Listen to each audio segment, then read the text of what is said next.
Welcome to another episode of the MMA Lock-Cast. I'm your host, Manpreet, aka MMA Lock of the Night, and your boy on Twitter at MMALOTN. We are fucking finally back. It is fight week. UFC 249 goes down this weekend, and we got Henry Cejudo taking on Dominick Cruz in the co-main event for the bantamweight title, and then we got an interim lightweight title fight in the main event with Justin Gaethje and Tony Ferguson, which should be absolutely bananas. And the card is stacked throughout. We got Fabricio Werdum making his return against Alexey Oleinik, Francis Ngannou against Jairzinho Rozenstruik, Greg Hardy against Yorgan Castro, Jacare Souza against Uriah Michelle Waterson against Carla Esparza, Calvin Kattar versus Jeremy Stephens, Bryce Mitchell versus Charles Rosa, Anthony Pettis versus Donald Story. There's so many fucking fights on this card. I can't wait. And the fact that we're going to be getting about 3 cards in about 7 to 8 days, I'm even more stoked about that. So I'm happy to be back tape studying. It's been great. I'm so excited to finally break down fights for you guys. The YouTube channel has been a little bit bare since then, but now since that we got cards back, I'm going to try to get these matchups and breakdowns and these podcasts out to you guys even quicker. One thing to note, you guys, it's going to be pretty obvious based on what you guys are about to see. I pre-recorded these breakdowns. So as I finish, this is a different approach that I'm taking. As I finished taping these fights, each individually, I would break down the fight right away. It's as fresh as can be on my mind whenever I break down these fights as soon as I'm done them. So I thought I would try that out for this podcast.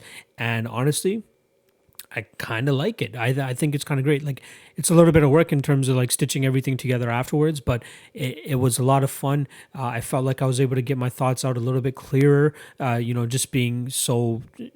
just recording it so soon after actually seeing the tape and doing the research myself. So that's something that you guys will notice here as well. And one note regarding, recording these individual breakdowns earlier, I will be posting these, or have also been posting these, on my Patreon page as soon as I finish recording them. So if you want to get these breakdowns a little bit sooner than fight week, just to take advantage of any earlier lines or anything like that, check out the Patreon. It's only $5 a month. You get all the individual breakdowns before the actual podcast comes out. You'll also be getting a final thoughts video the day before the event. So in case there's any crazy line swings or any injuries or any developments throughout fight week, I'll be addressing those on that final thoughts video, which comes out every day the day before the UFC event itself. And then lastly, I'll be dropping a best bets article on my Patreon page, which goes through every single fight and pinpoints the best bet for that specific fight, whether I'm betting it or not. I'm just trying to give you guys a quick brief outline on why I think that's the best bet for the card, for that fight specifically, and then I give you the best bet for that fight. So a bunch of things that you guys can expect on the Patreon. I think it's more than enough content to warrant $5 a month. And then obviously you get every single official play on that Patreon page. Even when I'm charging the public, those only go for $20 to $25. You get it for $5 a month just for being a Patreon subscriber. So make sure you guys check that shit out. All right, enough rambling. Let's get into the fucking episode. Yeah, I guess there's no point in really recapping UFC Brasilia since that was like over, all closing in on 2 months ago, which is crazy. But I already did an episode on that. We're coming off of 3 straight winning events, 5 straight lock of the night plays hitting. We're on a roll. Let's keep it going. Hopefully this coronavirus doesn't really slow us down. We can come in here and get a sweep. That would be nice. No official bets yet, but that will come later on in the week. So make sure you guys keep your eyes peeled for that. All right, let's get into the breakdowns. I hope you guys enjoy it. Ryan Spann versus Sam Alvey kicks off the card for UFC 249. Surprised that this is actually the first fight of the night, considering that I believe they have a slightly higher name value at least, compared to the rest of the fights on the card. But let's get right into this. Minus 380 currently for Ryan Spann, plus 315 for Sam Alvey. I think that line's a little bit too wide. Let's start off with Sam Alvey. He's coming off of 3 straight losses. 2 of them were finishes to Lil Nog and Jimmy Crute. But in my opinion, those were a little bit of an early stoppage. Like, he did get dropped. There's no doubt about it. And he was a little bit rocked, but he was never really truly out. So I still got to give him the benefit of the doubt in terms of having durability. I believe that he'll be able to eat some shots here from Ryan Spann. he, I think the most likely outcome is that Ryan Spann goes out there and gets a finish. But if this gets past the first round, it could be a little bit interesting. I think that Sam Alvey, considering the fact that, looking back all the way to the Gian Villante fight, he's always had an issue with in terms of output and putting a pace on opponents. That's not his game. He's always looking for that 1-2. His 2 is obviously very powerful, but he's always looking to land that front right hook whenever his opponents try to crash forward. And it's been successful for him in the past. The one thing that I do like, even though he has over 47 fights, this will be his 47th fight. It seemed in that Gian Villante fight that he was regressing and that the years of fighting were starting to catch up to him. However, in the Nogueira fight, the Cruz fight, and even in the Abreu fight, even though he lost all those fights, it seemed like he showed a little bit of a maturation. It showed a little bit of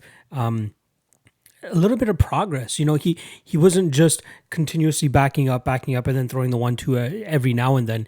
He threw in a couple leg kicks here and there. He initiated the clinch position a lot with Klitz and Abreu and landed decent shots from there. We've seen him go to a decision quite often, so I think his cardio is going to be okay here. We've seen Ryan Spann. The last time we saw him go 3 rounds was against Luis Enrique, and he pulled off some decent maneuvers in the second and third rounds, but it seemed like he was actually a little bit gassed, at least in my opinion. Luckily for him, he wasn't as gassed as Luis Enrique there. One thing I do want to point out, we'll flip over to Ryan Spann now, is in that second round against Luis Enrique, there was this moment where he clinched up a Darce choke, went for an anaconda roll. It seemed like Enrique was going to stifle the anaconda roll, and then eventually Spann was actually able to get that roll, and then use the cage to kind of flip over and land in full mount of Luis Enrique. And I thought it was a great maneuver. I was very impressed by Ryan Spann there. He's very well coached over at 47 MMA and Safe Saud, so I think he has a ton of potential.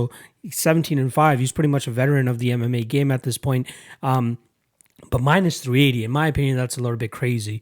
I am considering throwing him in a Hail Mary parlay, but I don't know if I would even like you could take the easy way out here and you could probably parlay Ryan Spann and Francis Ngannou and probably call it a day. But I don't know, man. I don't know if I'm willing to actually pay that juice on Ryan Spann here, even if it's in a parlay. He has the range. His 1-2 looks crisp as hell. Very, very nice with his range, his movement. It seems after the first round that he has a little bit of trouble with his movement. And I think that's where Sam Alvey could potentially catch him with some sort of shot. If we continue to see the progression of Sam Alvey's game in terms of being a little bit more active and having a little bit more output, it could be trouble for Ryan Spann. Minus 380, a little bit crazy. I was thinking a little bit closer to minus 250 for Ryan Spann, or minus 200. Minus 200 may be a little bit too much of a gift, but the minus 250 range seemed a little bit more suitable for Ryan Spann.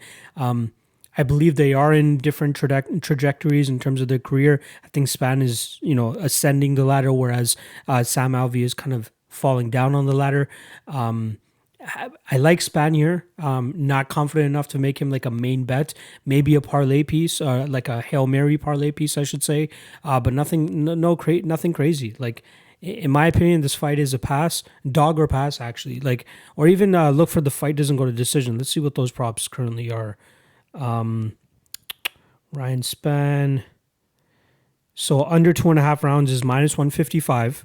Fight doesn't go to decision is minus 195. So if anything, I think the line-wise, the best bet here might be the under 2.5 rounds. We could see Sam Alvey go out there and knock out Ryan Spann, and we've seen him get clipped in some of his fights. Nogueira even, rocked him, not rocked him, but like landed some really good shots on him too before Spann was actually able to put him out. Yeah, I like the under 2.5. I'm actually surprised that it's minus 155. I thought it would be closer to minus 200. So maybe that's the bet for this fight. But in terms of choosing a side, I would just throw Ryan Spann in like a Hail Mary parlay, nothing crazy.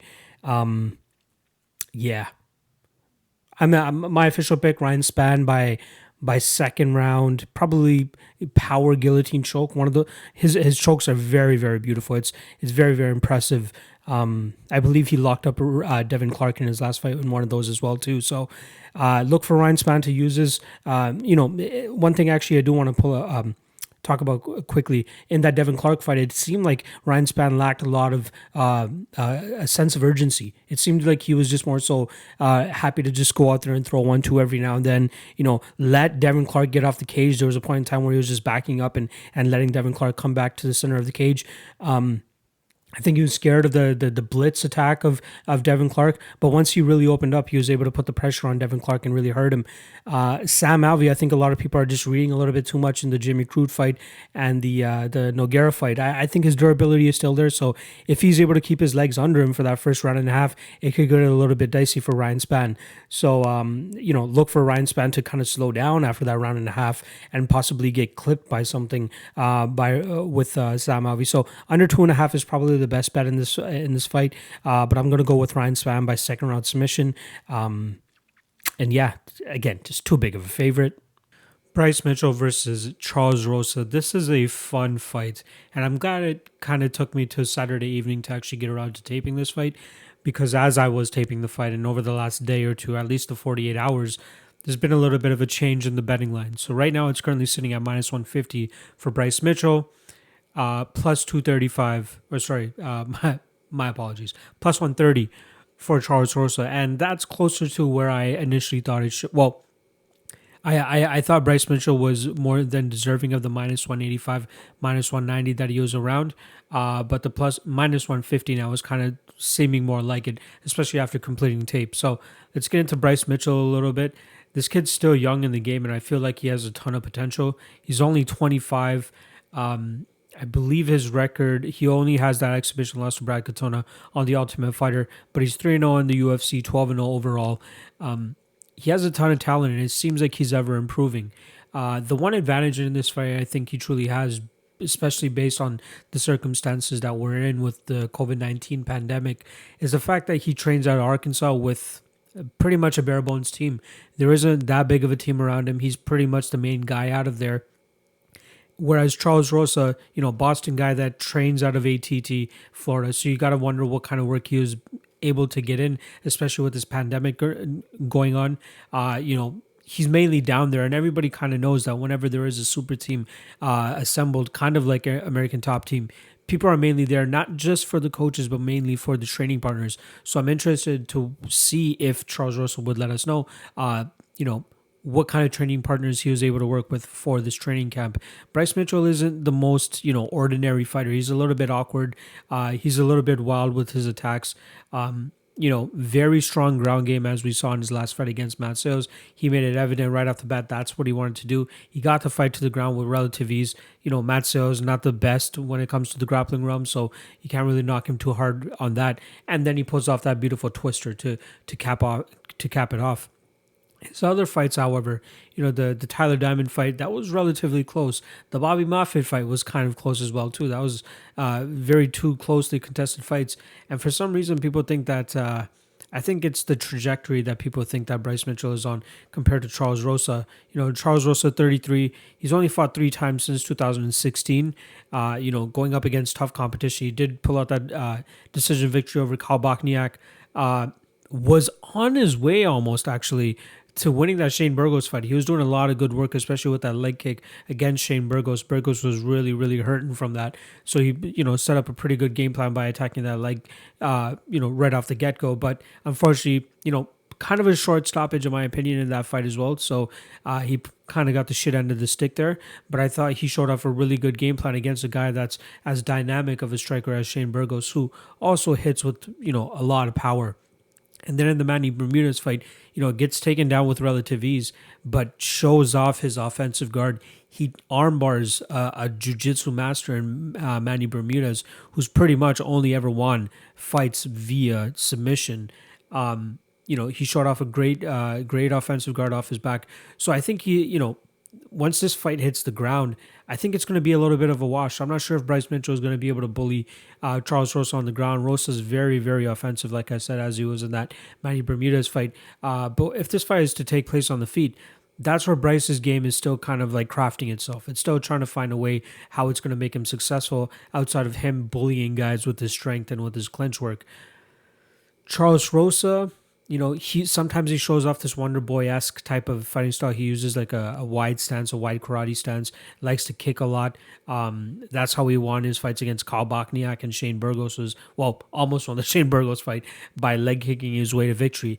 If he's able to do that here with Bryce Mitchell, that should really take away some of the power from Bryce Mitchell in terms of bullying Charles Rosa and trying to get this fight to the ground.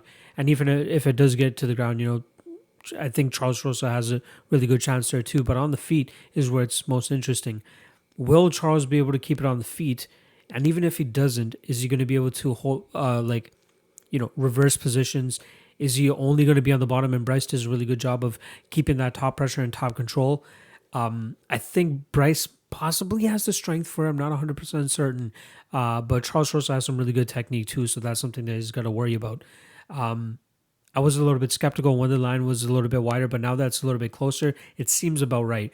The one thing that is tough to cap is the potential improvements and advancements in their game that fighters have made, and that's kind of the question mark here with Bryce Mitchell. We don't know how much better this kid is going to get, and he keeps looking he keeps looking better every time he comes out. But Charles Rosa presents some very, very interesting problems.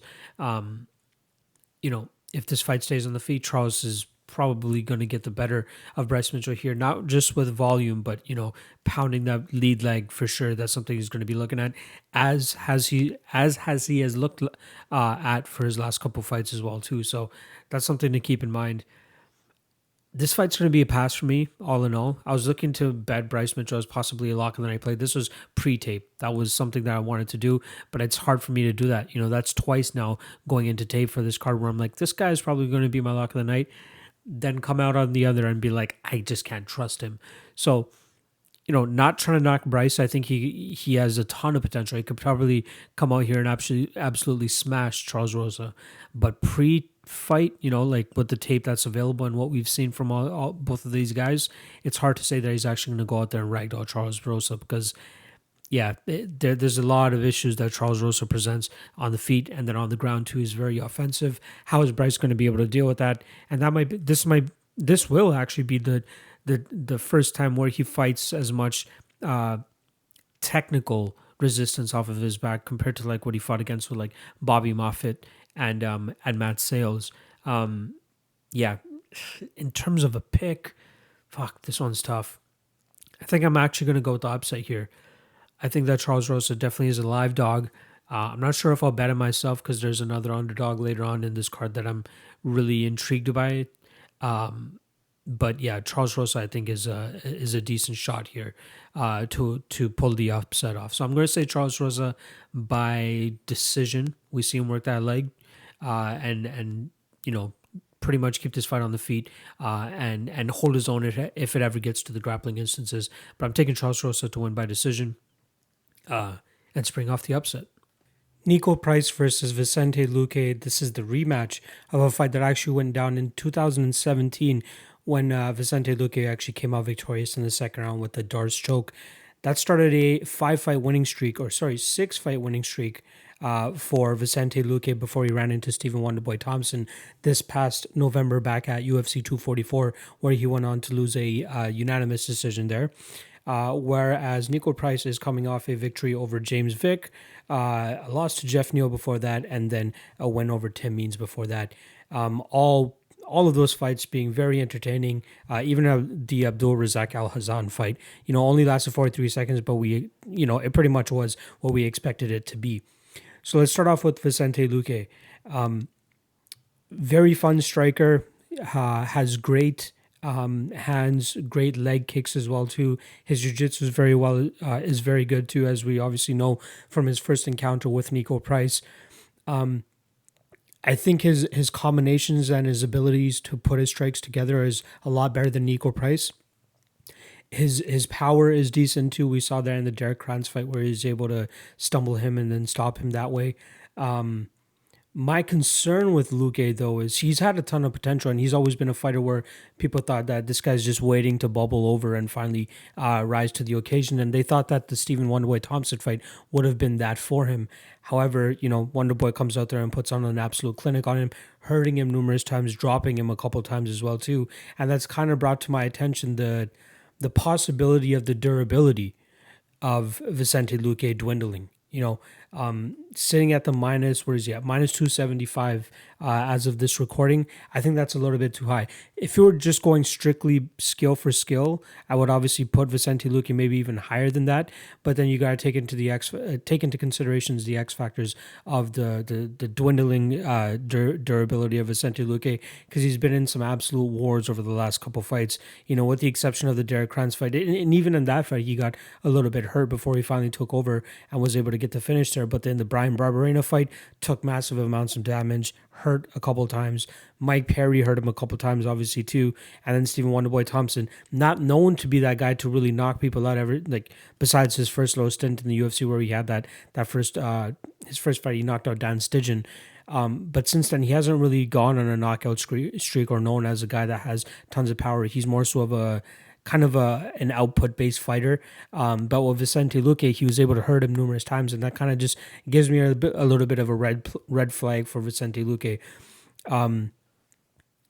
I think that Niko Price is live. Niko Price, he's kind of that guy that only needs the one punch or the one strike, whether it's off his back or even just a punch straight forward. We saw him heel kick James Vick into another dimension, so that was a great knockout win for him. The Randy Brown one was insane as well too, as well as the Tim Means one, where it was a little bit of a comeback. Even though he was being backed up, he was still able to land a great shot to drop Tim Means and then follow up and finish that fight too. I expect Luque to kind of be the one pressuring this fight and landing his combinations at will and kind of breaking Niko Price at that point. However, Niko Price we've seen him in the past from his back foot, he can generate enough power to hurt his opponents, and we've seen Vicente Luque hurt numerous times. I believe that Price is the heaviest striker that Luque has fought. Since Mike Perry's a heavy hitter, but he hasn't really knocked out anybody recently. I think Leon Edwards probably not even that. I think Perry hits a little bit harder than Leon Edwards. Yeah, the last time he fought a heavy puncher, it was Niko Price, and Niko Price didn't have the most success in that fight either. The first time around, it was it was a pretty evident fight for Vicente Luque, but this time around, I'm a little bit skeptical, especially at such a high line. It's probably a pass. It's a dog or pass situation here. If you really want to get frisky with it, you might as well just bet the under 1.5. However, there is a possibility this fight could spill over into the third round, and that could definitely be where the finish comes. But I don't expect this fight to go to a full 3-round decision. Minus 275 is a little bit too steep in my opinion for that. Fight doesn't go to decision, but it's kind of, that's probably where it should be at. Niko Price's violence, no matter who he steps in there against, whether it's him knocking somebody out or him getting knocked out or submitted or anything like that. I expect this fight to be chaotic, and I don't expect to be comfortable at the minus 275 range if I have my money on Vicente Luque. Niko Price might be the shot here, and technically speaking, he's not the better fighter, but he has that wild man capability and that one punch knockout power that makes any fight a toss-up at that point, So with the amount of times I've seen Vicente Luque actually eat strikes in his last couple of fights, it's a little concerning for me that Niko Price might actually land on him and put him out too. So I'm not comfortable with Vicente Luque. I'm going to be honest. I think very highly of his skills, but the fact that he still gets hit and, say what you want about the Wonderboy Thompson fight and Wonderboy Thompson's style, but as Luque starts to get hit, he really starts to his confidence level really starts to go down as well too, and that's where he starts to back up. He's not really throwing his leg kicks or anything like that, which allows him to set up his hands. If Niko Price is able to land a couple big shots in there and start to get Vicente Luque to start moving backwards, he could have some success there too, but it needs to be a chaotic fight for Niko Price to find success. And more often than not, we've seen Vicente Luque in some crazy and wild fights as of late. So I'm not counting out Niko Price here. I'm still going to pick Vicente Luque to win, but betting-wise, I would rather bet Niko Price here at the plus 240, plus 235 range that he's currently at. But yeah, there's far too much juice on Luque, and, until we see a little bit of progression in his striking defense, it's going to be hard to back him against heavy punches like Niko Price. Now, if he was going out there and fighting, somebody else that didn't have as much power as him, I'm trying to think of somebody off the top of my head in the 170 pound, say he fought Anthony Pettis or say he fought Cowboy Cerrone or something like that, he could definitely go out there and beat those guys, and I wouldn't have as much of a worry of him getting knocked out compared to a guy like Niko Price who could generate power from pretty much any and everywhere. So that fact alone is keeping me away from betting this fight. The under 1.5 is a little bit, appealing. However, I could see this fight spill out into the third round as well in case, the durability of both of these guys holds up a little bit. But I do expect somebody to get the finish, whether it's Vicente Luque by submission or Niko Price by, some crazy knockout that he might pull out of his ass, just as he did in the last 2 out of 3 fights that he's had. So the official pick is Luque. It's a pass betting wise. The under 1.5 would probably be my best bet here. But I like Niko Price's price tag, and I'm not gonna hate on anybody that goes out there and tries to take the gamble on Niko Price here. So Vicente Luque by, let's say, second round submission. Jacare Souza versus Uriah Hall. This is a very intriguing matchup, especially with the line being as close as it is. -120 for Jacare, +100 for Uriah Hall. And the thing to note here is the fact that Jacare Souza is coming into this fight as a 40-year-old. So first time he's stepping into the cage at 40. And I think it's going to be intriguing to see whether people are taking that into much more of a... taking that into consideration much more than they actually should. I believe if this fight was maybe 3 or 4 years ago, you'd see Jacare as a much higher favorite. He'd probably be closer to -250, -300. And obviously there's going to be wear and tear over a fighter's career, but still you got to look stylistically how he matches up with every single opponent that he goes up against. So Jacare is obviously coming off that loss to Jan Blachowicz. That was a 5-round split decision loss. Very close, kind of uneventful fight. They're chipping away at both of each other's legs. That seemed to be like the tail of the tape there, and then a little bit of clinch control. But there wasn't anything that you can seriously take out of the fight to be like, Jacare's completely off the rails or he's completely gone. The Jack Hermansson fight, another close fight. Jack Hermansson just squeezes it out, gets the victory there. It seemed like his cardio definitely played a factor in that fight. And then before that, he had the Chris Weidman victory. One thing that's consistent with Jacare is the fact that he always likes to pressure forward. He likes to throw heavy strikes. He does it in spurts, but he does it in like prolonged spurts as well too, where he continues to walk his opponent down. And just, it's almost like Derek Lewis whenever he has that like third round blitz where he just goes nuts for 45 seconds and then eventually finds the finish. Jacare doesn't normally find the finish that late. He did finish Chris Weidman in the third round, but it doesn't always play out for him. It usually depends on his opposition. And Jack Hermansson and Jan Blachowicz, in my opinion, are much more durable, are much more mentally stronger, and they just have better overall skills than Uriah Hall. With Uriah Hall, it's always his mental game that seems to screw him over. And a guy that's 15-9 that had as much hype as he had coming out of the Ultimate Fighter, you would expect him to be at least in a better place in his career. And this is great for him in terms of, establishing himself even more with a big win over Jacare Souza. He is coming off of 2 straight victories over Bevin Lewis in a fight that he was kind of getting picked apart in. He was really getting pressured. Bevin was really in his face. It seemed like Bevin got a little bit carried away and then just left himself open and, ate it and paid for it. And then in the Antonio Carlos Jr. fight, kind of a close fight. It was a split decision. Really came down to that first round, in my opinion, because, there was a lot of control by ACJ in that first round. But then Uriah Hall was really letting him up with that jab. You see when Uriah Hall is really on, he's on. Like that pistol-like jab that he has is very, very helpful for him. And it could be helpful here in this Jacare Souza fight. The only issue is we only get it in spurts. Like we get the whole Jacare power blitz in spurts. We get that in prolonged periods, whereas Uriah Hall's is more like a minute and a half here and there. And even that's a bit of a stretch. Mentally, he can still break. And I feel like a fighter like Jacare Souza, who's going to be able to put that pressure on him, can break him. Like, just see the first round of Bevin Lewis versus Uriah Hall, where Bevin was not letting him breathe, not letting him off the chain, nothing like that. And Uriah was kind of breaking. He didn't completely break, but he was on the brink of breaking. Jacare Souza is going to be able to do the exact same thing. The way he whiffs his shots to the body and doesn't discriminate with any with any sense in terms of his target, that's going to be very helpful for him here. I could see him like backing down Uriah Hall for the majority of this fight. I could see one of them getting the finish. Uriah Hall, as much, I might seem like I'm talking negatively about him, but he does carry a lot of power in his hands too. So if, he's definitely going to be the quicker striker. So if he's able to get his jab going and then eventually follow it up with the right hand, he could put Jacare on his butt. However, Jacare is quite durable. Like, we haven't really seen Jacare. I'm trying to remember the last time we've actually seen him like legit finished. Let me just pull that up.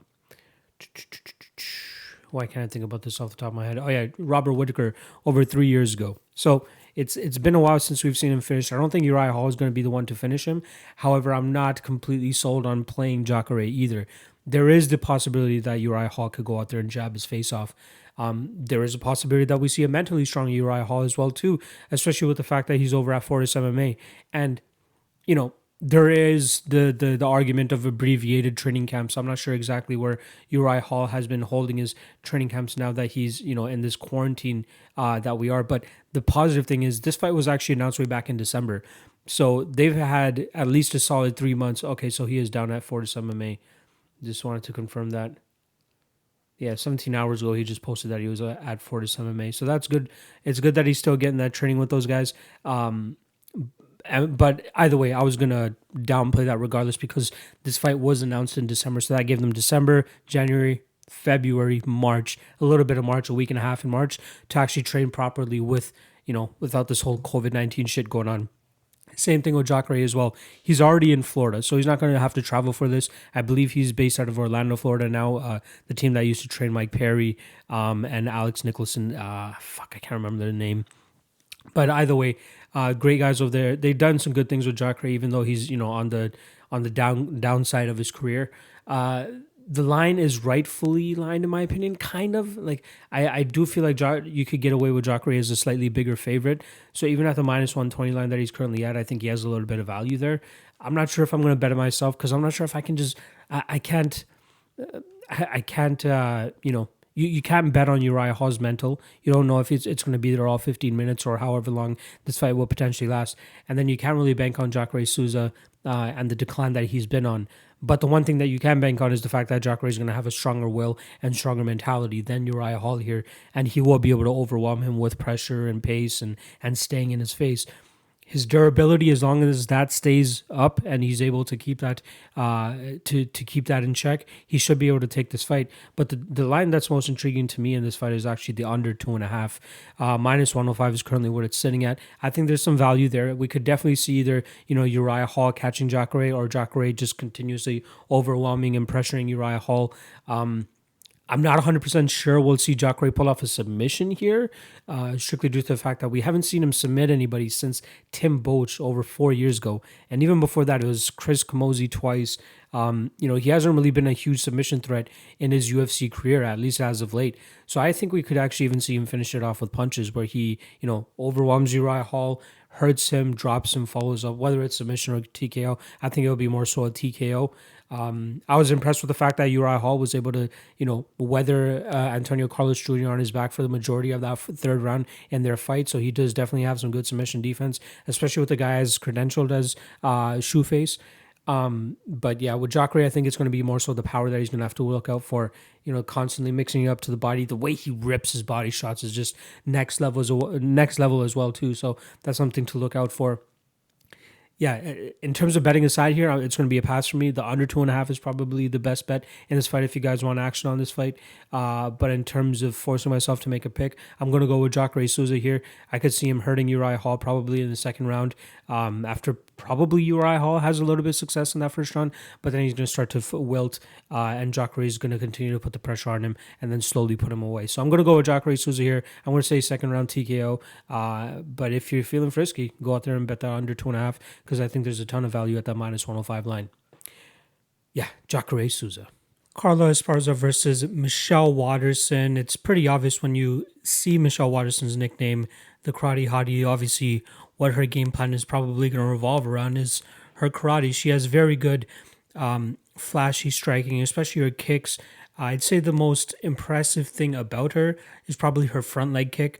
The fact that she's able to get her foot up so quickly is just insane. One thing that Dominick Cruz actually commented on, I believe it was during the Karolina Kowalkiewicz fight, He's like, it reminds him of like Zohan, like where all you see is his feet just come up from the bottom of the camera and land perfectly. She does it very well.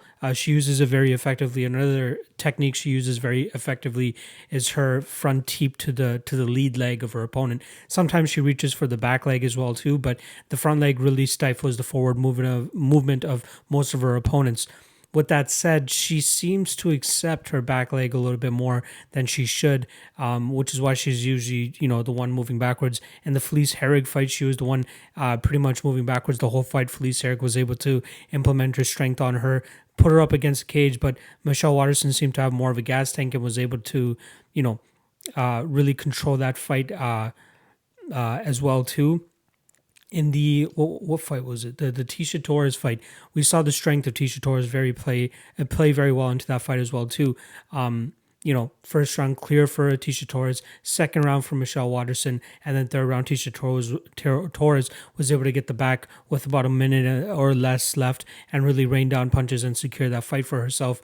So one thing with Michelle Waterson is you really notice that when she does initiate the grappling, her main go-to takedown is the head and arm throw, which unfortunately seems to work on a lot of her opponents. Karolina Kovacevic got caught in it a couple times, Felice Herrig as well too. So we've seen that approach from her in her most recent fights. Obviously, the Joanna Jędrzejczyk fight is a little bit of an anomaly here. You can't really look at that fight too closely when you're sizing her up against an opponent like Carla Esparza because, Carla is way more takedown-centric than Joanna is, even though Joanna landed 3 takedowns in that fight. But the way she's able to mix in her striking makes it a little bit different of a game than what Carla Esparza would be able to implement. So I like, Waterson's striking is obviously going to be her advantage here, and it would pretty much favor her a lot if she were the one, initiating this fight in that scenario in the striking zone. But if it hits the ground, things could get a little bit dicey. Moving to Carla Esparza, in her 10 UFC fights, in 8 of them, 8 out of those 10 UFC fights, she's landed 2 or more takedowns. She's landed a total of 33 takedowns in 10 fights. And the 2 other fights outside of those 8 fights I was talking about, she fought Tatiana Suarez where she got taken down 9 times and she landed 0 takedowns. And I think pretty much anybody would be like, all right, I'll write that off. It's Tatiana Suarez. Even when studying this fight, I didn't even bother watching the Tatiana Suarez fight due to the fact that there's no resemblance with Michelle Waterson. Tatiana Suarez, very Nurmagomedov-like, likes to get her opponents down as soon as possible and try to implement her ground and pound, maybe look for a submission. And then the other fight that I was talking about with Carla Esparza, she landed 1 takedown in her fight against Joanna Jędrzejczyk, which was her first title defense after she won that season of The Ultimate Fighter. Since then, she's made some strides. Her takedown, her striking just did not look the greatest in her first couple UFC fights, and it was obviously evident in that fight against Joanna Jędrzejczyk where she was completely outmatched on the feet. But as you see her UFC career progress, you see her have a little bit more confidence in her hands. And it might be more forcingly due to the fact that her opponents are able to keep it on the feet or stuff her takedowns. Alexa Grasso fight, a little bit of an example there where once Grasso was able to stuff the takedowns, you see Carla Esparza trying to let loose a little bit more on the feet with her hands. She landed a couple good shots on Alexa Grasso, but it was clear that Grasso was the better striker in that fight. But it always came down to the takedowns and the timing of Carla Esparza. That's something that she has over a lot of her opponents, is the fact that she's able to time her entries very well. She's kind of seeking the fact that her opponents are going to be throwing uppercuts at her. So she does a good job of, even when she changes her levels, to try to stay out of the way of any strikes that her opponent might be throwing and then go in for the double leg or the single leg or whatever it is. I think for a fact we will see Carla Esparza get this fight to the ground. Michelle Waterson is quite impressive off of her back. She has, she's very, very active. I just want to confirm the number of submission victories she has because she seems very, very active. So in terms of topology, she has 1, 2, 3, 4, 5. 5 wins by submission, but Carla Esparza has really good submission defense. I don't think she's ever been submitted in her career. I just want to confirm that number as well. She lost via ground and pound to Tatiana Suarez, which is obviously going to happen when you fight a girl like Tatiana Suarez. She got armbarred in her 4th ever fight against a 20-0 Megumi Fuji. She beat her by armbar back in 2010. But since then, she's shown absolutely beautiful submission defense. Alexa Grasso had her in very compromising situations, and she was able to roll out of them. The most intriguing submission attempt I've seen against Carla Esparza was actually at the ending of the 2nd round, I want to say it was, where Grasso threw up her legs and she seemed to have a very clean armbar. Grasso did come by another armbar later on in that fight, and Esparza was able to get out. But certain armbars, when they're that tight, and it looked like Grasso was going to have it very tight, it would make things interesting. So I'm kind of scared for Esparza a little bit in terms of the armbar, or not the armbar, but like any type of situation, any submission that Waterson would be able to throw up. I think, it makes things a little bit dicey. Going into taping this fight, I was actually wanting to bet Carla Esparza probably as a lock of the night play at 3.5 units, especially around the minus 140-ish line that she's currently at. However, I don't think I can pull that trigger at this moment in time. That might change, closer to fight date. But I think there are a couple other lines out there that are more deserving as a lock of the night play. But I do like Carla Esparza here. Her ever improving striking, which obviously I don't think is going to be too much or showcase too much here, as I believe she'll be able to get Michelle Waterson down pretty much at will when she wants. It's going to come down to the cardio. Is Carla going to be able to keep Waterson down? Is she going to be able to do damage from on top without getting submitted? That's the question, and I'm not willing to put down a good chunk of change on Carla Esparza to find out if that's actually going to happen. She has decent top control. We've seen her opponents in the past consistently get up. Verna Jandiroba is a perfect example of that as well. But we've seen instances where Carla Esparza is the one that gets taken down, but she has very good reversals and sweeps as well too, so that's something to look out for. So even if Michelle Waterson tries to go for her, rookie level head and arm throw, which seems to work on a lot of opponents, and I believe I've seen it actually work on Carla Esparza as well, which is very, very unfortunate. Michelle Waterson's got to be very careful that she doesn't give up her back, just like she did in the Rose Namajunas fight, and just as she was about to in most of her other fights. Felice Herrig was close to getting her back as well too. They have to be very, very careful. I'm still leaning Carla Esparza here. I'm going to say Carla does eventually grind her out, wins at least 2 of those rounds, but I think this fight's going to be close. I see why the odds are as close as they are. Let me just confirm what they are as of this taping. Minus 160 for Carla Esparza, plus 140 for Waterson. A little bit too steep for me for Carla Esparza. Maybe closer to the fight, I'll warm up to a little bit more if the spots that I'm looking at start to get out of hand. I'm going to take Carla Esparza by decision. Poor Michelle Waterson. I hope she pulls it off. I am a big fan of her, but statistically and factually, based off of what I've seen on tape, it seems like it's going to be a Carla Esparza decision. Fabricio Werdum versus Alexey Oleinik. This is going to be either very sloppy or end very quickly. I'm not sure which way I'm completely leaning yet in terms of whether this is going to go over 1.5 or under 1.5, but there's definitely value on both sides in my opinion. So let's start off with Fabricio Werdum first and foremost. This is the longest stretch he's ever gone without competing in MMA. Since he debuted, I believe it was in 2002, he hasn't missed a year in terms of competition, other than now, which is, I believe he fought Alexander Volkov back in 2018. He did not compete in 2019, and here he is coming back in 2020. So it's been over 2.5 years since he had actually fought. So he fought Alexander Volkov March of 2018. Here we are, May of 2020, and he's finally coming back after that suspension that he had after the Alexander Volkov fight. So we're not completely certain in terms of what kind of Fabricio Werdum we're going to get and how he reacts to being off for such an extended period of time. And couple that in with the fact that this is, he's 42 years old, and he's going up against a guy that seems a little durable, and Alexey Oleinik, who could kind of hold his own on the ground if it actually gets to that point. Werdum has definitely made strides in his striking since mainly being a jiu-jitsu fighter in the earlier parts of his career. But now, under the tutelage of King's MMA and Rafael Cordero, he managed to round out his striking game, which actually got him to, a heavyweight championship. Quickly lost it after that, after fighting pretty stupidly against Stipe Miocic, rushing forward with his chin forward or his chin straight up in the air and then getting clocked and paying for it that way. But he still has some interesting tidbits about him in terms of like his striking style. He loves to throw the teep, which is something very useful, especially when you're trying to figure out your range and keep the range from your opponent. He doesn't throw with the most he doesn't really turn his hip or really put a lot into his shots when he's throwing his shots. It seems more so to keep the opponent busy on the feet so that eventually that he could go for a takedown and start to work his jiu-jitsu game. I'm not sure what the game plans here are going to be against Alexey Oleinik.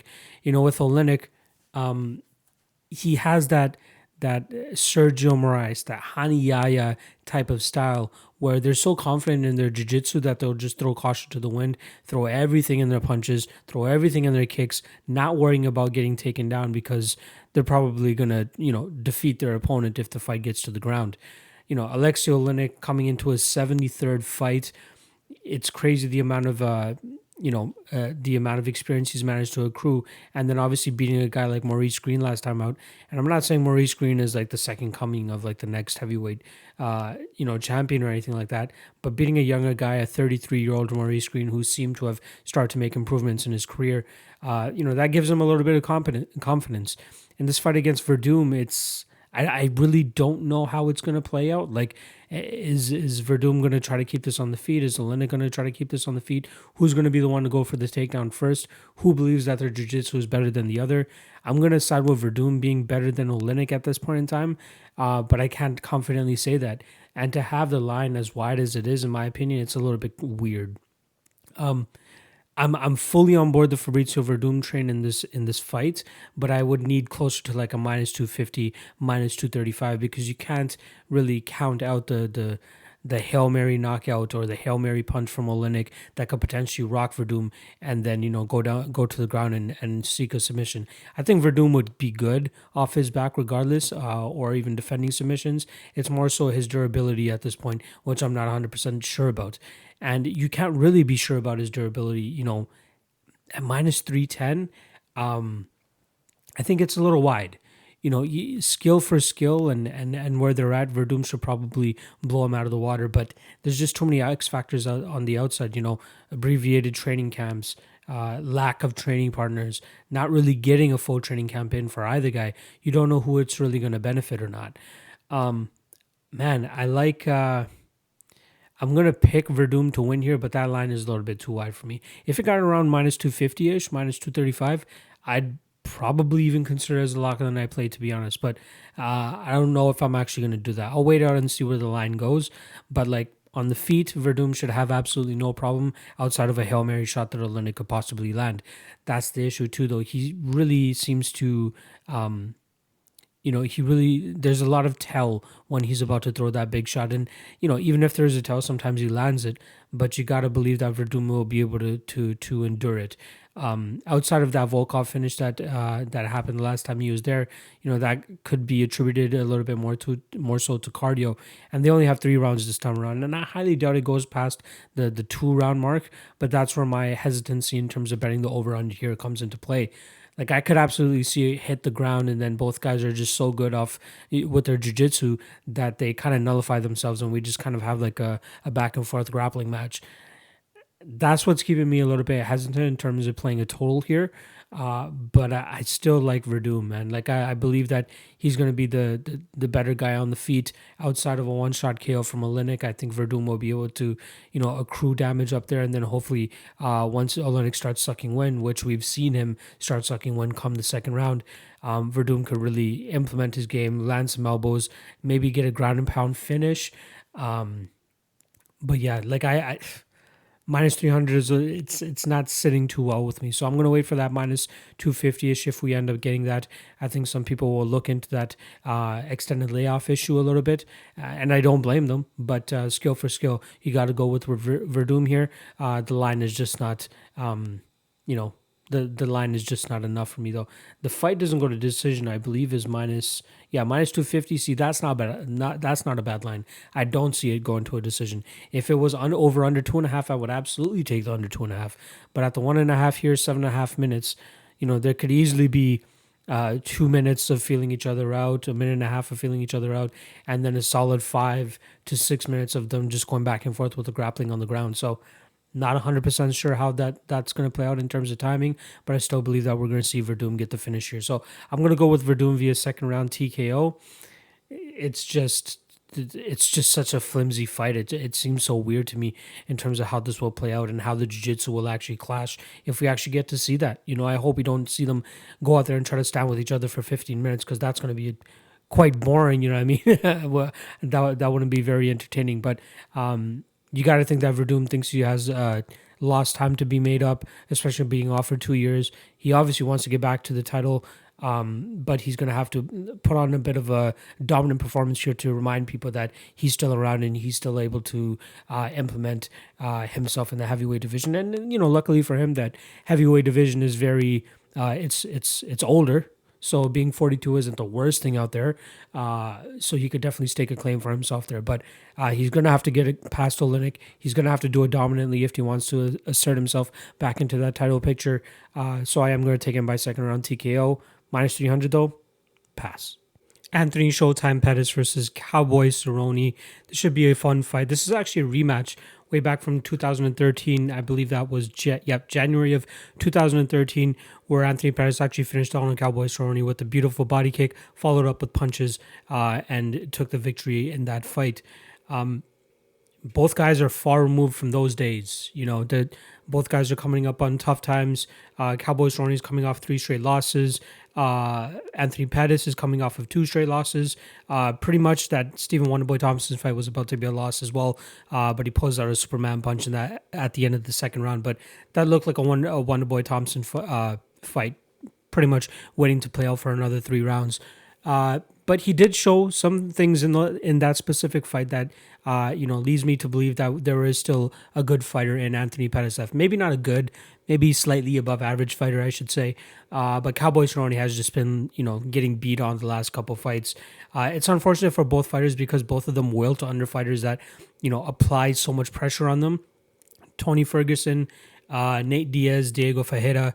2 out of 3 of those opponents have beaten both of these guys. Diego Ferreira last time around took out Anthony Pettis via rear naked choke in that second round. But it's a weird thing with Anthony Pettis. Like, it feels like every fight if things aren't really going his way, he finds an out, and that's kind of shitty to say about a guy like Anthony Pettis because he's a highly talented fighter. But, there was a certain point in that Nate Diaz fight, specifically in that second round, where he gave up his back willingly, and fell to the ground. I'm sure most of you know which instance I'm talking about. But Diaz had him pinned up against the cage. He had Anthony's back, and then Anthony just crumpled to the ground and gave up position. Pettis did kind of come back at the end of that third round where he was able to reverse position on Nate Diaz, but he wasn't able to do much in return in terms of pulling off the victory there. But anytime a fighter, lays pressure on Anthony Pettis, he finds a way to wilt. Not finds a way, but he just unfortunately wilts. Diego Ferreira, perfect game plan, right in his face, right from the first bell, right to, the moment he sunk that choke. But that's the way you beat Anthony Pettis. With Cowboy Cerrone, it's kind of the same thing too. Tony Ferguson was very successful with it. Conor was successful with it. Justin Gaethje was successful with it. But when fighters allow Cowboy Cerrone to start to dictate the pace and start to fight his own fight, that's when they start to get into trouble. Fighters like Alexander Hernandez and Al Iaquinta. You need to establish yourself in that first 2 to 3 minutes and let Cowboy Cerrone know that you're not going to let him breathe. And I think Anthony Pettis, even if he just watches his first fight with Cowboy, he should be able to take some pointers from that and bring that to this fight. Like, it seemed once he changed into the southpaw position in that fight and started landing those leg kicks, it started, opening up more things for him. And I think he could do the same thing here. There's nothing showing, there's nothing really glimmering to me in terms of Donald Cowboy Cerrone in the last couple of fights that shows me that that type of style won't work. When you have a fighter that's in your face as much as Anthony Pettis was in that Wonderboy fight, you feel like you can definitely still beat Cowboy Cerrone. So, the one thing that I was talking about that I really liked in the Stephen Thompson fight from Wonderboy was from Anthony Pettis was the fact that Anthony Pettis stayed in his face. He knew that Wonderboy was going to be a little bit funky and all over the place with the striking, and Wonderboy was able to get off and landed a lot of good shots. But the one thing that Pettis stayed upon was the leg kicks and just kicks in general, whether they were to the body, to the leg, or to the head. But if he can do that to Cowboy Cerrone, that's a path to victory for him right there. But he needs to establish it immediately. Cowboy has never really been that guy to allow to dictate his own pace or set this ridiculous pace on people. Once he gets comfortable, then he starts to let his strikes go. But he kind of just lets the fight come to him rather than him taking the fight to his opponent. Anthony Pettis, I feel like he can really establish himself in that first half round or so, and really put it on Cowboy. One weakness that we have seen for Anthony Pettis is his ground game. His jiu-jitsu, in my opinion, is still top-notch. We still see him going for submissions, triangles. He's still trying to be slightly offensive at times off of his back. Cowboy Cerrone's jiu-jitsu is very good too, but something that he needs to implement in this fight, especially if he wants to win, is the clinch and the wrestling. And I think that he's going to be able to get Anthony Pettis down because Pettis just doesn't have that good of takedown defense. But if he's able to hold that top position and really ride Anthony Pettis, he should be able to secure a victory for himself in that manner as well. I don't know if he'll get there though. I don't know if I can trust Cowboy. Like, this is an absolute pass for me in terms of betting either side. I can't trust the mental of Donald Cowboy Cerrone, or trust the fact that he's going to be able to get out of that first 2.5 minutes without really getting hurt or anything like that. Nor can you test or trust Anthony Pettis in terms of his mentality, his takedown defense, ability to get grinded out in that aspect. You can't trust either guy. And both guys are in very crucial moments in their careers. I feel like Cowboy Cerrone needs this victory a little bit more. I actually think that Anthony Pettis needs this victory a little bit more due to the fact that I feel like the UFC feels like he can be expendable.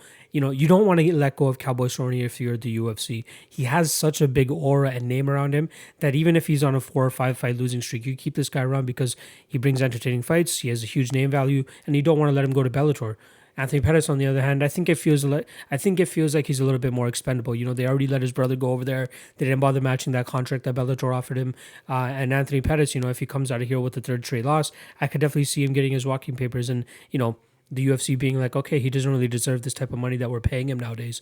So stylistically, in my opinion, if Anthony Pettis can establish himself in that first 2.5 to 3 minutes, he should be able to win this fight.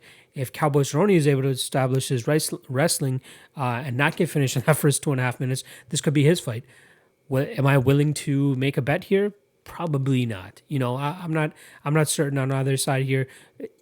If you're putting a gun to my head, and like even for my best bets article, I'll probably put Cowboy Cerrone as the best bet here just to value. I think what are the odds right now? Let's see. Minus 140, plus 120 for Cowboy. So dog or pass situation, pass for me. But if you really want to bet this fight, I think Cerrone's the way to go. But Pettis could definitely make it really, really difficult in that first round. So I am going to pick Pettis. I can't believe I'm doing it. I'm picking Pettis to win this fight. But in terms of betting, I'm not trusting him at that number. So the best bet will be Donald Cerrone in terms of value.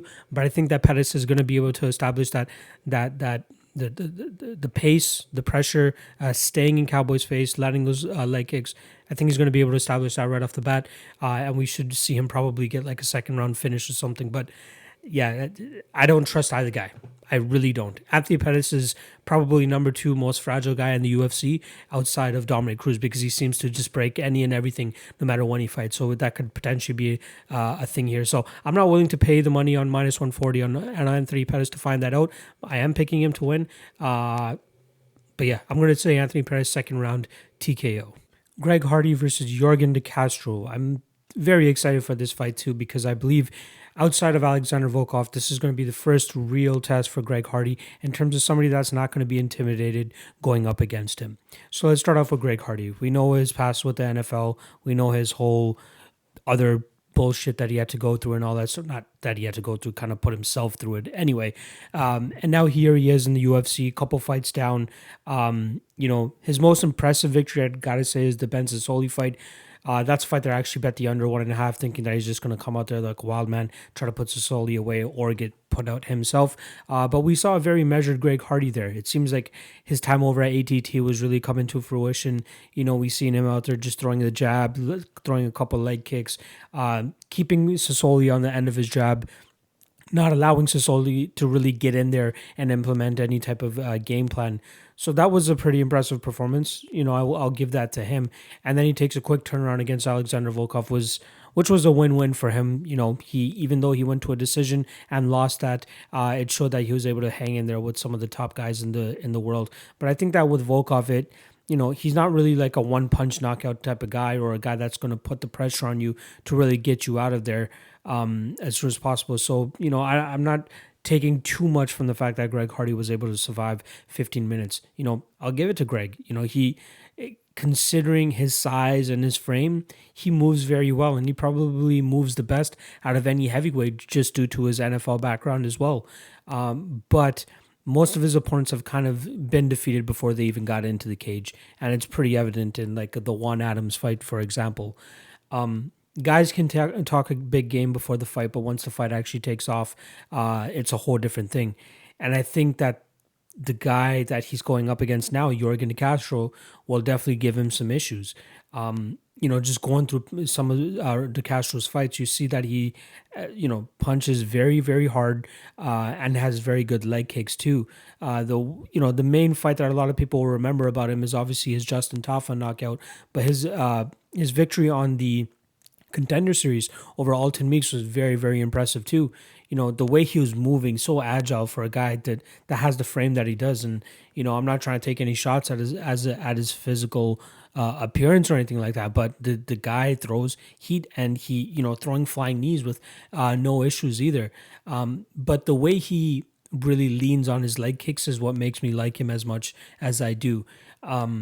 He finished the Alton Meek fight. I believe he was like a plus 650 underdog. Crazy. He finishes that fight with a brutal calf kick. And, you can just see the technique behind it, the power behind it. And it really crippled Alton Meeks in that fight. He was on his way in that Justin Tava fight as well to implement that leg kick and really get that game going before he absolutely flatlined Justin Tava and has that beautiful walk-off KO. Probably up there and a highly underrated knockout in 2019. But in this fight against Greg Hardy, he's going to have to lean on that leg kick.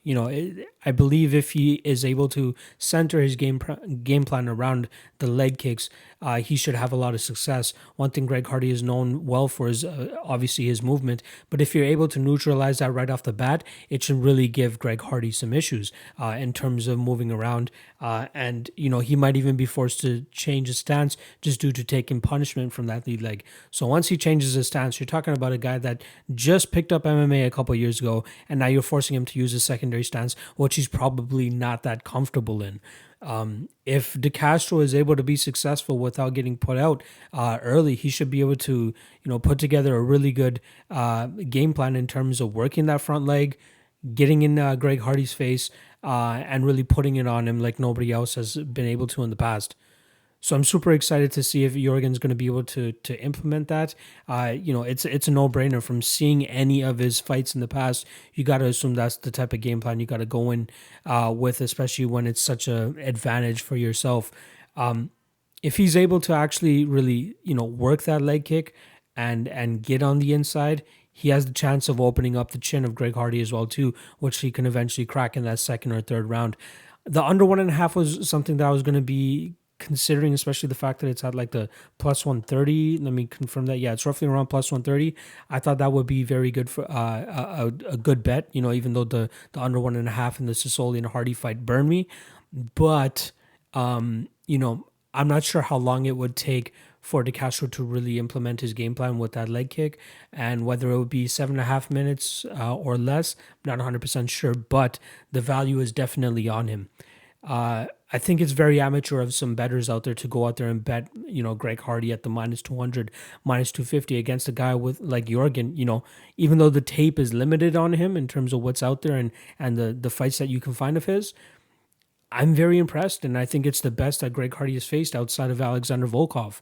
And it's going to be a very tough time for people to swallow that pill once Castro goes out there and derails this Greg Hardy hype train. But the fact that at the time of this recording that the line continuously goes up, I'm just going to wait it out. I might get that +200. If I get that +200, I'm hammering that shit. But I really like Yorgan Castro in this fight. As soon as the fight was announced, I had a feeling I'd be betting him, and then going into the tape and finally doing my due diligence, I came out even happier. Most of these fights on this card that I went through, I went in thinking that I'm going to bet the favorite, then I come out on the other side thinking I'm going to go with the underdog instead. But this is one of those few fights where I went in thinking I'm going to bet a guy and still came out on the under end wanting to bet him even more. So I like De Castro here. I think, again, really comes down to the leg kicks. If he's able to implement that right off the bat, really establish his game plan, he should be able to wear out Greg Hardy. We've seen De Castro's undefeated. We don't know the extent of it, what his chin is like, and if he actually gets cracked. Justin Tafa had a couple of good cracks on him, but nothing crazy. But Greg Hardy is definitely another level when it comes to power. So I'd like to see what De Castro, how he reacts when he gets hit by a guy like Greg Hardy. But outside of that, if he's able to stick in there, work the leg kicks, work the body, work his way up to the head, he should be able to put away Greg Hardy in that second round, which is why I'm skeptical about playing the over-under here, but there is a ton of value on Yorgan Castro straight anyway, so you might as well try to hit that. Nothing official from me yet, but I'm just going to wait until this to see where this line plays out, and then I'll make my decision from there. But my pick is going to be Yorgan Castro via second round TKO. Calvin Kattar versus Jeremy Stephens. This is a great fight in my opinion. I'm very excited for this one. But the jury seems to already be out on this matchup. A lot of people seem to be on Calvin Kattar, and I'm not going to lie, initially going into taping this fight, I was on Calvin Kattar as well. I'm very impressed with his boxing. It's very smooth. His head movement is decent. He still does get hit at times. His footwork, when it is successful and when he is landing on opponents, it seems to work pretty flawlessly. However, one thing I found pretty evident in most of his fights is the fact that he doesn't seem to check leg kicks the best.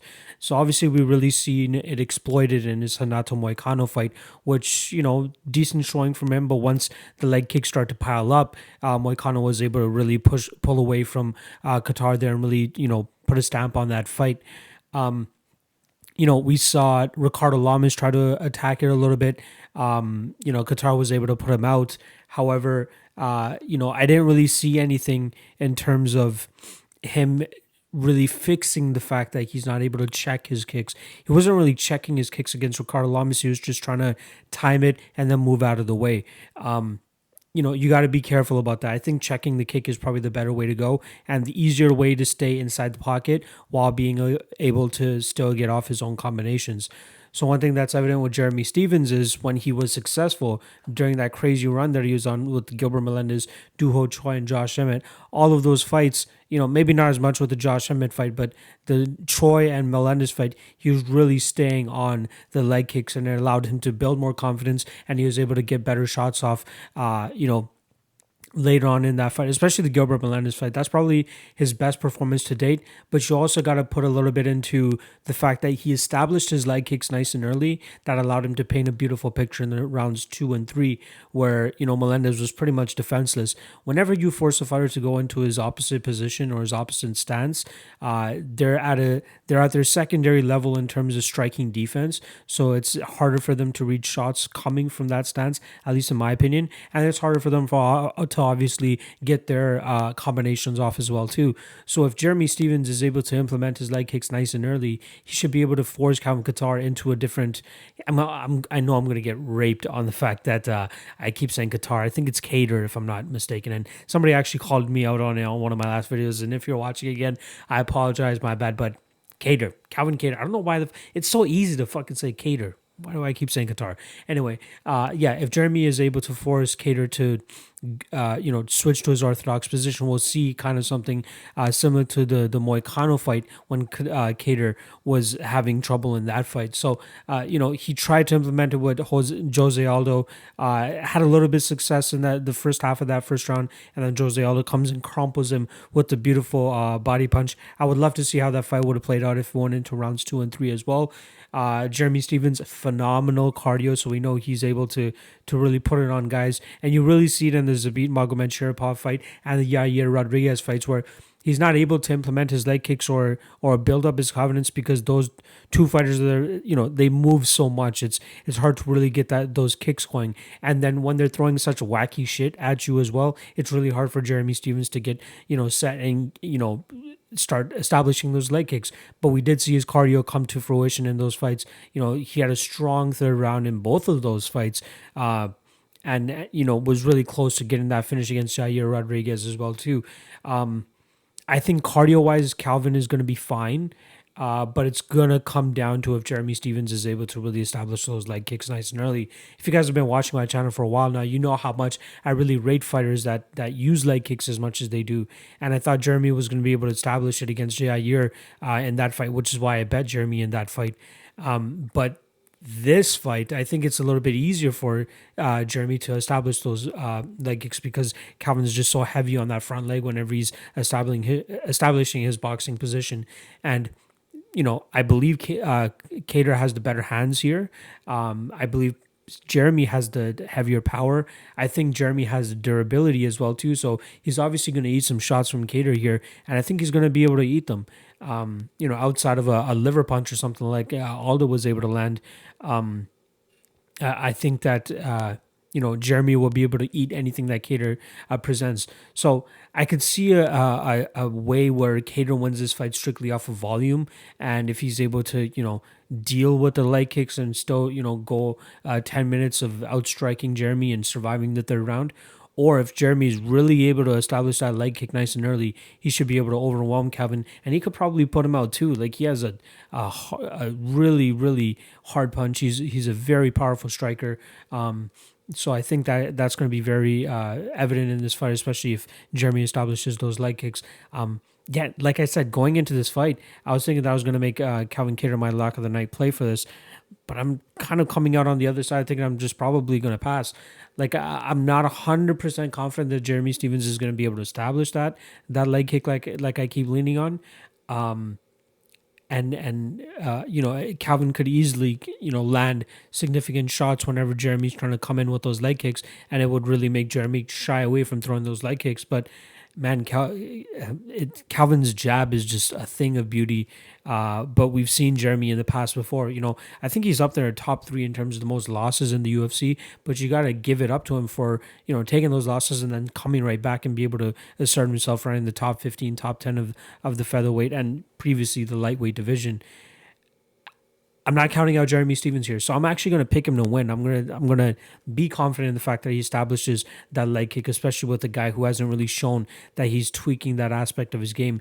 Maybe working more with Rob Font than he is right now will help him establish that. But when you look at the tape, you see Jeremy has that ingredient of that leg kick and that X factor to make this fight very interesting. So I'm not laying the money down on Calvin Kattar, especially at the juiced odds at minus 235 that he's currently at.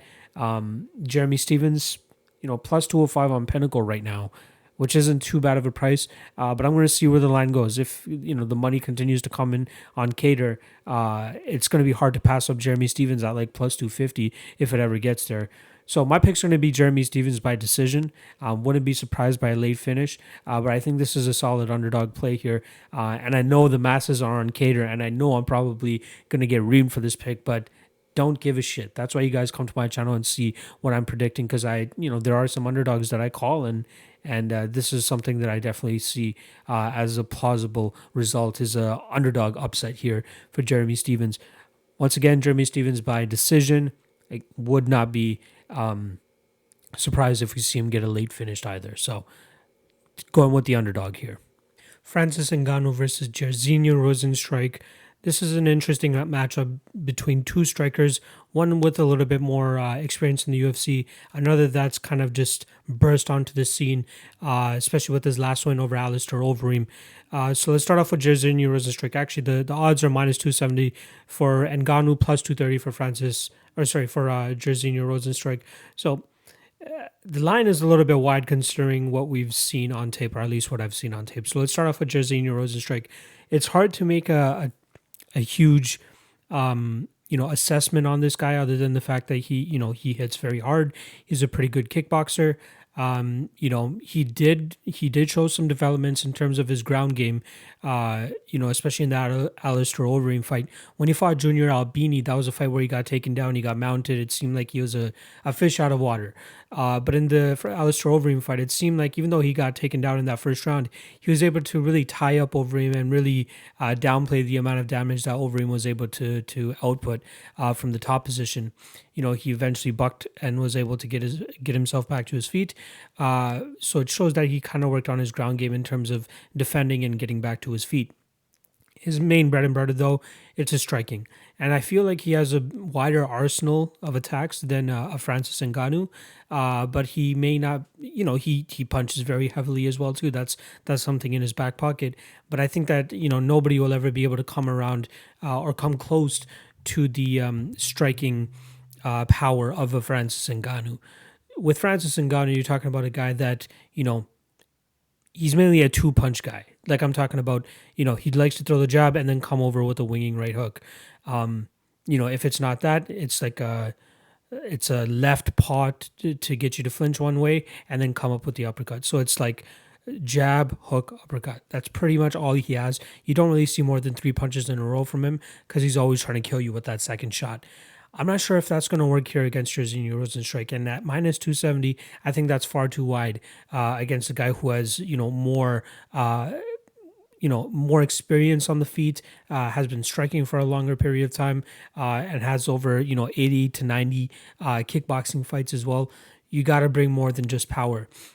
There's always that chance that as soon as Francis Ngannou touches your chin that you could go to sleep. But when you come with such a rudimentary style in terms of just, relying on your striking and your power, specifically your power, it's only going to take you so far. And I think the line is way too wide. It's way too criminal. Plus 230 for Jairzinho Rozenstruik in this position is a little bit too wide. It's something that I've considered playing as an underdog. I'm not 100% yet, 100% certain yet, but it's hard to play Francis Ngannou because there's so many unknowns. Like, when we saw him go those 5 rounds with Stipe Miocic, when he wasn't able to, knock him out in those first 3 minutes, or even that first round, you saw a very deflated Ngannou, and then, the 2, 3, 4, and 5 rounds.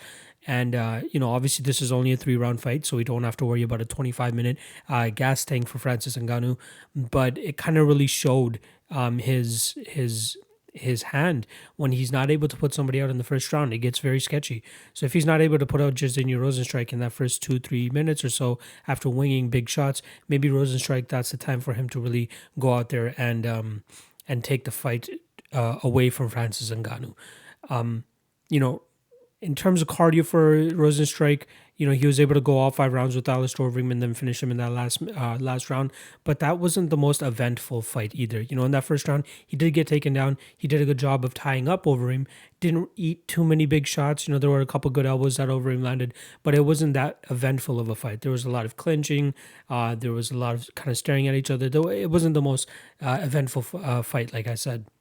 So I'm not taking too much stock out of that fight in terms of his cardio. I don't think cardio is going to be an issue here in terms of either guy. I'm not sure whether this is a possible fight with, a possible fight similar to Francis Ngannou and Derek Lewis, where they're just going to stare at each other and they respect their power too much. I think we see a Francis Ngannou get some sort of like flashbacks and just like says, fuck it, and goes balls to the wall and tries to knock out Jairzinho. And in that, chance, we can see Jairzinho go in there and get a finish in terms of a counter strike. So I wouldn't bet Francis Ngannou here, especially at minus 270. Minus 200 maybe, minus 185 maybe, but minus 270 is a little bit absurd if I'm not being like that. Like I probably wouldn't even put him in a Hail Mary parlay. anybody betting Francis Ngannou in this spot is expecting him to hit that knockout punch, because there's nothing that you can find from tape that will tell you he has anything other than that knockout punch. So if he's not able to land it, I'm not willing to, place minus 270 on a guy whose only path to victory is literally that.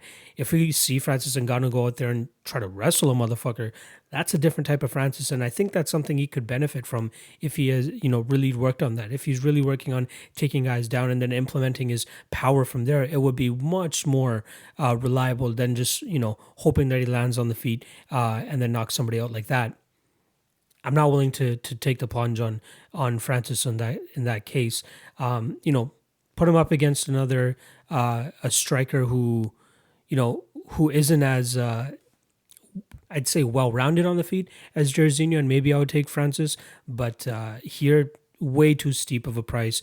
Jairzinho seems to have a chin on him, hasn't been knocked out in the UFC, has eaten some big shots from Alistair Overeem in the past too, but we know Francis Ngannou is another level when it comes to that. So, if Rozenstruik can handle the power of Ngannou, this is his fight. And I'm actually going to take Rozenstruik by. I'm going to pick him to win. I'm going to make a pick, and I'm going to go with Jairzinho Rozenstruik here. Like I told you guys, there's a lot of underdogs on this card that are very live. You just got to be very meticulous in terms of which ones you bet on. So I'm not entirely sure if I'm going to be betting on Rozenstruik at this point in time, but I think he is very, very live as an underdog here in a fight that should mainly be contested on the feet. If he's able to, evade all of the power shots of Francis Ngannou, he should go out there and either finish Ngannou a little bit later, or take away a decision victory here. So I'm going to take Rozenstruik by second round TKO. But man, Francis has a little bit of work to do to be more well-rounded MMA fighter, and not just rely on that power. So Rozenstruik, second round TKO. Dominick Cruz versus Henry Cejudo for the bantamweight title. I'm excited for this matchup. I'm excited for pretty much every matchup on this card, probably with the exception of Ryan Spann and Sam Alvey. But outside of that, this fight is very, very intriguing. So we got Dominick Cruz returning since his loss to, for the first time since UFC 207 when he lost to Cody Garbrandt. That was his second loss in his career. Obviously, his first one was to Uriah Faber, and he was able to go 2-0 against Faber in the next two fights after that. But Cody Garbrandt showed a great game plan from against Dominick Cruz. It seemed more so of he's going to mix in his footwork, his head movement, which was great, looked very exceptional, but also trade punches whenever Dominick Cruz is coming on the inside. And normally Cruz does a good job of getting out of the way of big punches, but it seemed like Cody Garbrandt really had his number that night. He was able to kind of anticipate which way Dominick Cruz was going to move, and then he wasn't afraid to eat one or two of Dominick Cruz's shots to land at least one of, a major one of his own. He was able to drop Dominick Cruz a couple times in that fight, and it seems like a simple game plan in terms of standing there and waiting for Dominick Cruz to be able to, come in and then you throw something after one of his shots, but he's always been able to get away with most of his opponents. Cody Garbrandt, on the other hand, was a different case, and I think it's the first time he really fought somebody like that. TJ Dillashaw is a different style, kind of mimicking Dominick Cruz's style, but Cruz was able to get the split decision there. But in the Cody Garbrandt fight specifically, it was very evident that Dominick Cruz was a hittable fighter, maybe just to Cody Garbrandt. The issue here with Henry Cejudo, though, is he's going to have a little bit of a size advantage on him. So Cruz is standing at 5'8" with a 68-inch reach advantage, and then we got Henry Cejudo at 5'4" with a 67.5-inch reach advantage. So only half an inch reach advantage for Dominick Cruz there, but a 4-inch height advantage, which I believe will come in play here in terms of him being able to land shots and then getting out without getting hit. Henry Cejudo doesn't really have the best entries when it comes into to striking. Obviously, his wrestling entries are next level, and he's getting better at mixing his striking in to get his takedowns. But he normally comes in with a naked power shot, which won't really work against Dominick Cruz here.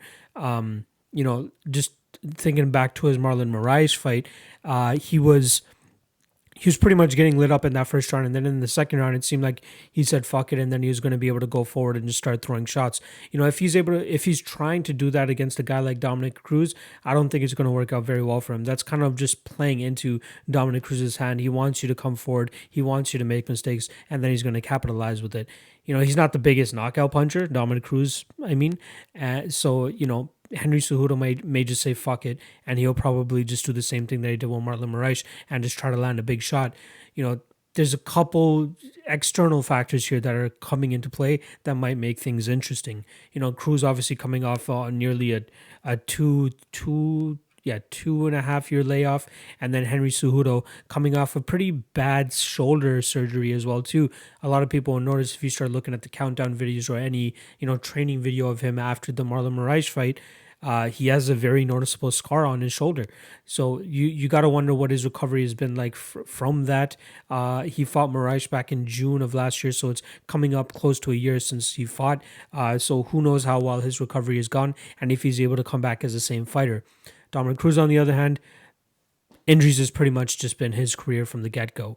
So it doesn't really matter in terms of, what he's going to look like. I don't know why I can't get my words out here.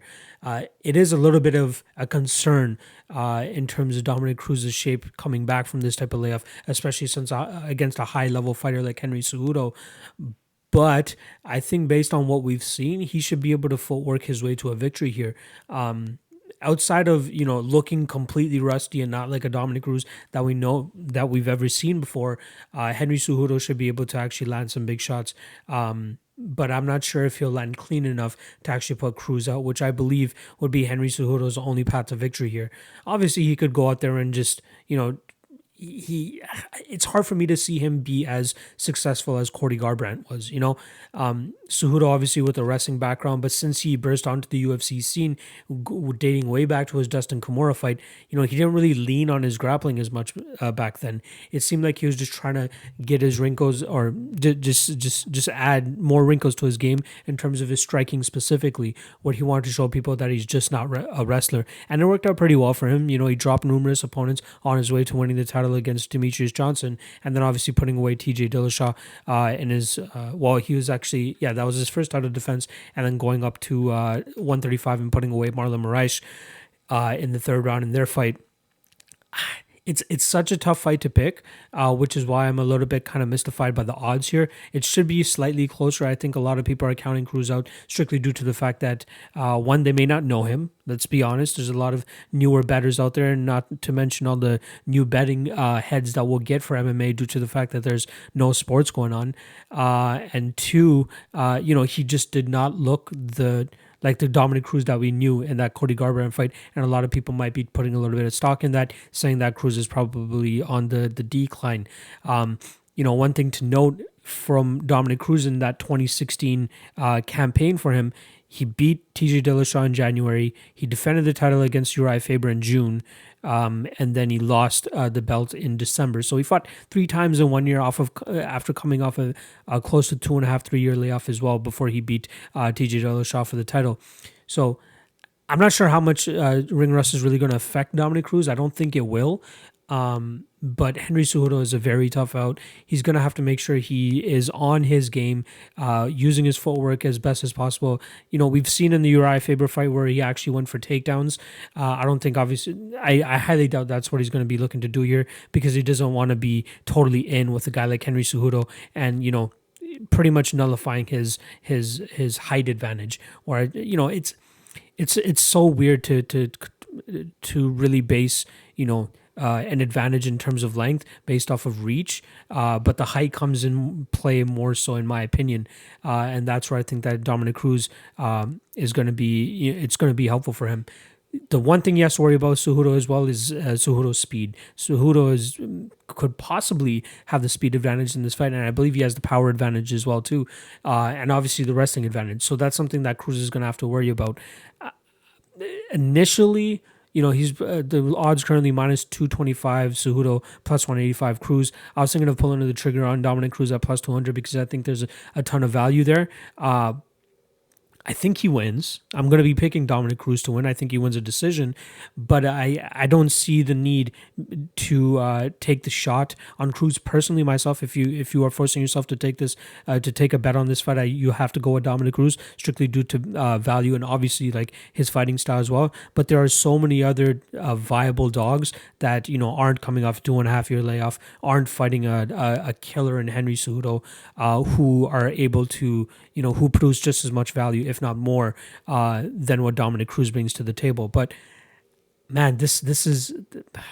I'm stylistically, I'm kind of more intrigued by this fight than I am the main event that I'm going to be speaking about very shortly. But yeah, I still got to lean the underdog here. I still think that Dominick Cruz we'll see like a retro Dominick Cruz here, even though he's coming off such a lengthy layoff. He's one of the more intelligent fighters in the game as well too. So you got to think he's not coming into this fight just half-assed or like a severe injury that should compromise him from being able to show his full capabilities. And this is a great matchup for him to come back to, especially being so big compared to his opponent.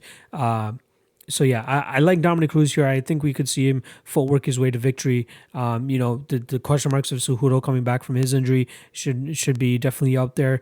The size advantage, the experience of Cruz. Obviously, Cejudo's been a lot more active than Cruz has in the last 4 or 5 years. But there have been few to solve the puzzle of Dominick Cruz, and I just don't think that Henry Cejudo has the chops on the feet to be as successful as Cody Garbrandt was. So, Cejudo still has a little bit of work to do on his striking. Obviously put away Marlon Moraes and TJ Dillashaw. The Dillashaw one is still a little bit weird, but the Marlon Moraes one was more so Marlon Moraes gassing out, and I highly doubt that we'll see Dominick Cruz gassing out here. So it's going to come down to Cejudo kind of planting his feet and just waiting for Cruz to come in and try to land a big shot there. Otherwise, I don't really see him, being the one initiating the striking exchange that allows him to catch the knockout of Dominick Cruz. So I'm picking Dominick Cruz to win by decision. The bet would be Dominick Cruz if you can get him at plus 200. I expect the line to get a little bit better as the week goes on. We get more casual bettors who have seen more of Henry Cejudo, who have seen Triple C, who have seen the King of Cringe, and they're gonna, it's weird how much persona and media actually sway people into betting. Perfect example: Conor McGregor versus Floyd Mayweather. Can't believe we got minus 300 on Floyd Mayweather there, but yeah, it can definitely be a factor for some people, but not for wise guys. Not for people that are actually looking at tape and seeing what threats either guy possesses. So once again, I'm going with Dominick Cruz to win by decision, and he, becomes bantamweight champion once again. Hopefully he doesn't stay injured and he can actually defend his belt a couple times here. But yeah, Cruz by decision. Tony Ferguson versus Justin Gaethje, the main event. I'm super excited for this fight, strictly due to the entertainment value that we're about to get from it. Hierarchy-wise and just for the order of things, doesn't seem like this should have been the fight. Ferguson probably should have sat out and waited for the opportunity to fight Khabib. But I'm assuming, the man's got to get paid. The fact that they put the interim lightweight title on the line once again made it a little bit more enticing for him to get back into the cage, especially against a guy like Justin Gaethje, who's going to be very, very difficult of an opponent to put away. So minus 185 is what the line currently is on Tony Ferguson, plus 160 on Justin Gaethje. Tony Ferguson on a crazy run right now. 12 fights in a row where he's gotten a victory, most of them by stoppage. The only decision that I can remember really is the Rafael dos Anjos fight, which was his fourth last fight, which is a little bit of a trip out just due to the fact that he's fought 3 times in the last 3 years. So Kevin Lee, Anthony Pettis, and then Donald Cerrone. Obviously, he's been scheduled to fight Khabib a couple times in between there, and then obviously he was supposed to fight him again just now. Unfortunately, it's a worldwide pandemic that has taken us away from that. But getting into the actual stylistic, there isn't really it's not the easiest way to break down Tony Ferguson. Like, anytime he goes out into cage, you kind of, know what you're going to expect in terms of awkwardness and just crazy, spinning back shit and whatever the hell it is. You know what to expect with Tony Ferguson, but you just don't know how and in what type of rhythm he's going to be throwing it at you. He likes to throw his spinning back elbow a lot, likes to throw kicks a lot, likes to throw cartwheel kicks every now and then too. his submission game is top notch.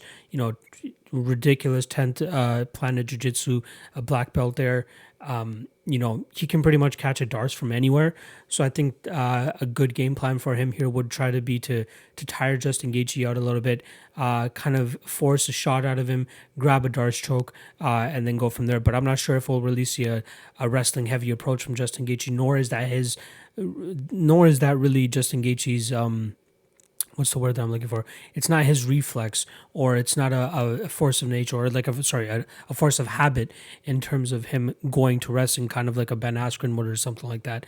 But with Justin Gaethje, the guy just likes to throw bombs. His main thing is establishing his leg kicks and then working his hands out from there. That Edson Barboza fight is a perfect example of that. Going leg kick for leg kick against probably, before Justin Gaethje, the leg kick master in Edson Barboza. So it's funny that the last 2 out of his 3 finishes and wins have come up against the cage when his opponents are trying to get away, and then he just throws that looping right hook, catches them on the exit, and then down they go. James Vick, same thing.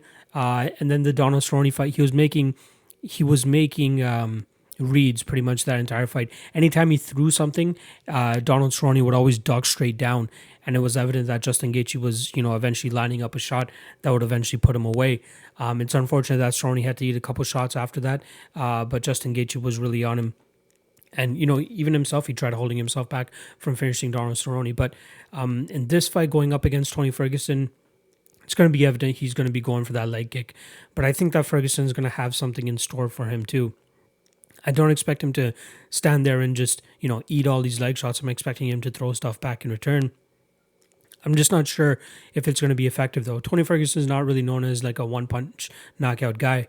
And Justin Gaethje, especially from his fight with Dustin Poirier, one thing you can really recall from him is just like, all right, I'm just going to fucking, throw a leg kick and then just literally shell up, and just try to absorb whatever shots are coming his way. I think he's going to go with the same game plan with the Tony Ferguson here too, where he's going to launch his leg kicks, try to cover up, and then maybe try to catch Ferguson on a counter or something. That's always been Ferguson's Achilles heel. Even though he's on a 12-fight winning streak, he is very hittable. He's been rocked and dropped numerous times in his fights, and I think that Justin Gaethje has the power to do the same thing. It's tough for me to see an instance where Tony Ferguson actually, wears out Justin Gaethje quick enough, within the first 10 minutes or so, and catch a sub in that way. But Justin Gaethje has about 15 to 18 and a half minutes is kind of what he's thrown himself at in terms of putting away Tony Ferguson. I think he has the power to do it. And at the current line, minus 185 is a little bit too steep for Tony Ferguson, at least for me. Plus 160 is a great line for Justin Gaethje. You got to think the dog is live here, but Tony Ferguson always finds a way to come out of the other end and win. I could definitely see him continuously moving forward, wilting Justin Gaethje, landing elbows and really hurting him that way. But I'm having a very tough time picking this fight, which is why the line should be a little bit closer to even, at least in my opinion. If the line was a little bit closer to even, I think I would be betting Tony Ferguson here. I think he has a really good shot to overwhelm Justin Gaethje with wild and crazy shit that Justin Gaethje is just going to continuously try to, cover up and shell up, which opens the body up for Tony Ferguson, which he loves to aim for the body as well too. He has great shots to the body, whether it's a spinning back kick or just ripping body shots. But man, it's such a tough fight in terms of who truly should come out as the winner based on the skill set that we've seen for both guys. Justin Gaethje has taken a little bit more of a calculated approach in his last couple of fights, so that should pay dividends for him here, especially against Ferguson. But it's so hard to be conventional and be calculated against a guy who's so uncalculated. Or I guess that's kind of an insult to Tony Ferguson. I don't mean it like that, but I mean as like just being so wacky, unorthodox like Tony Ferguson. It's hard to be calculated against a guy like that because you never really know what's coming at you. The endless gas tank for Tony Ferguson is obviously advantage for him as well too. So I could definitely see if this fight gets into the later third rounds, fourth, fifth rounds, he could definitely run away with it.